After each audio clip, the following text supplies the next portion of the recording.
मुख्यमंत्री डॉक्टर मोहन यादव और नीति आयोग के पूर्व सीईओ अमिताभ कांत ने शुक्रवार को प्रशासन अकेडमी में 3 दिवसीय आईएएस सर्विस मीट का शुभारंभ किया। इस मौके पर सीएम ने कहा कि पढ़े लिखे होने के बावजूद मनमोहन सिंह को मालूम नहीं था कि जीरो बैलेंस पर अकाउंट खुल सकता है, लेकिन ये चाय वालों को मालूम था। सीएम ने श्रीमद् भागवत का कथा का एक दृष्टांत भी सुनाया। सीएम ने कहा, कर्म तो सब लोग करते हैं, भाग्य परमात्मा देता है।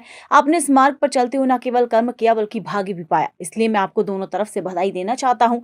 इतने बड़े देश में, इतनी बड़ी आबादी में यदि आईएएस अधिकारियों की संख्या देखी जाए तो नगण्य है। इतने बड़े देश की इतनी विविधता और चुनौतियों के बीच हमारे देश की दुनिया में जो पहचान बनी है, उसमें सबसे बड़ी भूमिका आईएएस अधिकारियों की है। ये निश्चित रूप से हमारे लिए गौरवान्वित करने वाली बात है।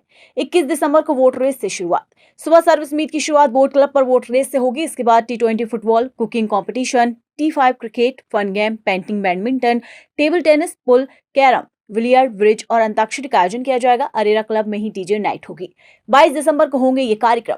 सुबह साइकिलिंग के बाद अरेरा क्लब में टंग ऑफ वॉर, क्विज, डमशराज, badminton, table tennis, pool, billiard, bridge का आयोजन किया जाएगा। वहीं प्राइज डिस्ट्रीब्यूशन के साथ सर्विस मीट का होगा समापन। ये बात सही थी कि मैं सोच रहा था कि शाम को जब मिलेंगे तो अच्छे से मिल लेंगे, क्योंकि थोड़ा समय की एक दूसरे की उलझन के कारण से गवर्नर साहब ने कहा कि पहले साथ में थोड़ा ठीक रहेगा। फिर बीच में समाचार आया कि थोड़ा अच्छा नहीं लगेगा, जो मैंने समय दिया है वो कुछ कारण से आगे पीछे हो गया। लेकिन जिससे मैं बात कर रहा हूँ, जिस सत्र के लिए मेरे मन की इच्छा थी कि मैं किसी हालत में आपके बीच में आऊँ, ये समय थोड़ा सा मजबूर कर रहा था।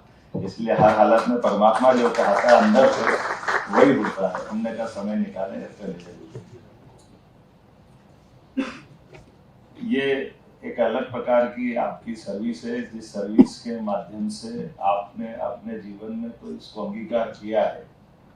लेकिन ये बात बिल्कुल सही है कि कर्म तो सब कोई करते हैं, लेकिन परमात्मा भाग्य देता है। आपने इस मार्ग पर चलते हुए न केवल कर्म किया बल्कि भाग्य भी पाया। मैं आपको दोनों तरह से बधाई देना चाहता हूँ। हमारे लिए ये एक अलग प्रकार की दुनिया है। यद्यपि इतने बड़े देश में, इतनी बड़ी आबादी में अगर आईएएस अधिकारियों की संख्या देखें तो वो संख्या नगण्य के बराबर है। और इतने बड़े देश की इतनी विविधता वाली चुनौतियों के बीच में हमारे इस देश की दुनिया में अगर पहचान बनी, तो उस पहचान बनने में सबसे बड़ी भूमिका अगर है तो आप ही लोगों की है। ये निश्चित रूप से हमारे लिए गौरवान्वित करने वाली बात। मैं ऐसे ही सोच रहा था मेरे मन में कि ये 3 चौथे स्तंभ की तो बात, चलो उसको भी जोड़ लो। आमतौर पे 3 पायों पे टिका हुआ हमारा ये वर्तमान का प्रशासनिक एक हमारी अपनी दुनिया है, जिसमें राजनेता आते हैं जो अपनी विधायिका के माध्यम से अपनी भूमिका अदा करते हैं। लेकिन हमारे पास में हमारे लिए आने के लिए केवल जनता का ही आशीर्वाद चाहिए। बीच में कोई मार्ग नहीं आता है जो हमारी कोई परीक्षा ले। हमारी परीक्षा जनता ही लेती है। दूसरी एक भूमिका है जुडिशली की, वो भी हम जानते हैं। लेकिन जुडिशली के लिए उनका भी सिस्टम बड़ा अलग टाइप का है। कैमरे बहुत सारे, बड़ा मुश्किल है बोलना। लेकिन वहाँ अपने वकालतनामे से ही काम चलता है। और उनका सिस्टम ऐसा कि जैसे बड़ी बड़ी कोर्ट पहुंचती जाएगी उतनी तरीके से उनके एग्जाम से ज्यादा उनकी अपनी भाग्य निष्ठा और बाकी व्यवस्था पे उनका अपना मार्ग तय हो जाता है कि उनकी उत्कृष्ट सेवाएं कोर्ट में, उनके अपने तरीके, उसमें मुकदमे के लड़ने के तरीके। तो जो वास्तव में बेचारे एग्जाम करके निकल के जाते हैं वो तो हाईकोर्ट ही 1-2 साल में बाहर आ जाते हैं। लेकिन बाकी जो जैसे जैसे ऊपर जाते हैं उस तरह की दुनिया में तो बड़ा मुश्किल है। लेकिन ये हमारे लिए सौभाग्य की बात है कि वो भी वहां से जहाँ से सिलेक्शन होता है, जुडिशली का भी होगा तो जुडिशली के भी फैसले सही अर्थों में जिस ढंग से वो परिभाषित करते हैं, सच्चे अर्थों में हमारे मन की भावनाओं के आधार पर भी आज न्यायालय ने भी अपनी दुनिया में पहचान बनाई इस लोकतंत्र को बनाए रखने के लिए। चाहे वो इलाहाबाद हाईकोर्ट का फैसला हो, जब उनने पीएम के खिलाफ फैसला दिया, ये भी बड़ी बात है। एक तरह से न्यायालय के लिए मील का पत्थर। उसी प्रकार से हमारे सेक्टर में भी बात करो तो यहाँ कैसा आश्चर्य मिलता है। जैसे पढ़ने लिखने की और इस तरह की बात करें तो वित्त मंत्री की बात आती है तो मनमोहन सिंह जी का नाम आता है। गवर्नर रहे, पता नहीं कितने प्रकार की डिग्रियां उनके पास रही।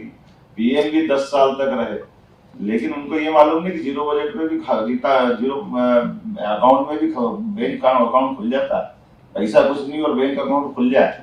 ये तो चाय वाले को ही मालूम था। ये जो कितनी बड़ी बात है, परमात्मा की दया से जो 50 साल तक कोई चुनाव नहीं लड़ते, लेकिन चुनाव लड़े पहला और सीधे सीएम बन जाए, सीएम से दूसरी बार सीएम, जितने चुनाव लड़े और जितने मेंबर ऑफ पार्लियामेंट के चुनाव लड़े, लेकिन इनके माध्यम से अगर केवल वो जो आपके दौर वाली बात करो तो ये अनुकूलता हो सकती है क्या?